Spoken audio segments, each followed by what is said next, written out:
guys, I'm Stephanie Allen and I'm here today to share with you some tips for sewing with Jersey Velour. The Jersey Velour that's in the shop right now is really fun. It's fleecy on one side and it's smooth on the other side, and I really like how it looks. It's not like a shiny look, it's a matte look, and it's really high quality. It has really great stretch this direction and this direction, so you can use it for anything really. Like you could use it for leggings, hoodies, sweatshirts. I know if you look on the cover photo for the group, you'll be able to see a couple of examples of Jersey Velour projects.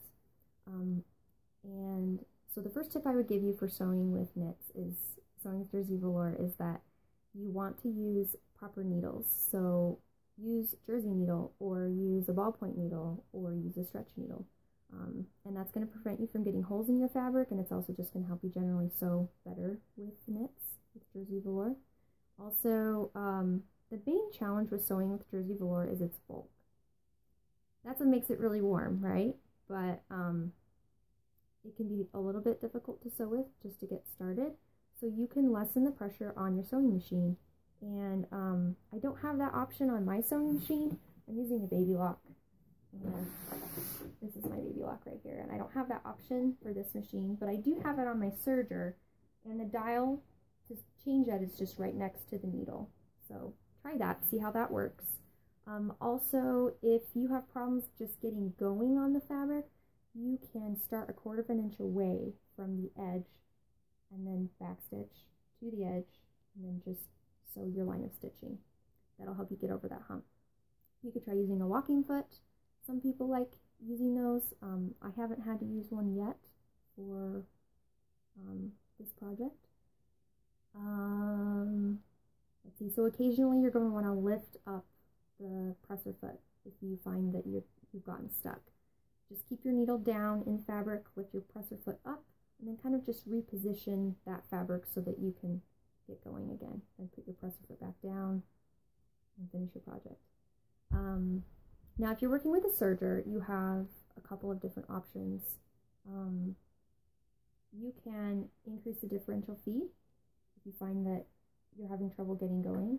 And on my serger, it's right here on the side, and I have it at a 2 because I was top stitching and I had a lot of bulk to deal with. That's 4 layers of fabric, and my serger handles that really well. But if you're sewing with a sewing machine, one way to overcome that waviness that we sometimes get when we sew with knits, really stretchy knits, or even knits that have some body to them, is increase your stitch length. That's what I always tell people. So on your sewing machine, if you're using a triple stretch stitch, change that to 3.5, 4, or even more if you find that it's still wavy. Serger, same thing. My dial here on my serger is here on the right, and I have mine at a 3.5 right now, which is the the highest number I've ever sewn with this machine. And let's see, I really like the pattern that I'm using. This is the Jersey hoodie, and it has a 1/4 inch seam allowance, and I love that because I don't have to trim the seam allowances when I'm done. All I do is I put it through my machine and I'm done. But you definitely are going to want to trim your seam allowances if you have some extra in there, and that'll help you when you attach different things. You won't have that bulk that you're dealing with. The next tip is that when you're top stitching, if you find that you're not really able to get going and just sew because of all that bulk, try using stabilizer behind the seam. I was able to actually, let me show you this part. I was able to sew this one right here. I just got a strip of wash away. Make sure that it's wash away stabilizer, okay? Wash away stabilizer. I pinned it very carefully so that this wouldn't stretch as it's sewed. And then I was able to just sew this normal line of top stitching. You can see that. It's pretty even. It looks pretty good. And that's what I've had to do on my machine to get it to work properly. The last tip I have is about ironing. Now this fabric specifically, the manufacturer has said do not iron it, but I like to iron things. And I know a lot of you are going to need to press the fabric when you sew a seam. So I was able to get my iron on a wool setting and turn on the steam. Just press it lightly, just kind of on the wrong side. You're going to want to just press it lightly and then check to see, you know, they haven't burned anything. You might want to test a scrap first just to be sure. But for me personally, I haven't had any problems with that.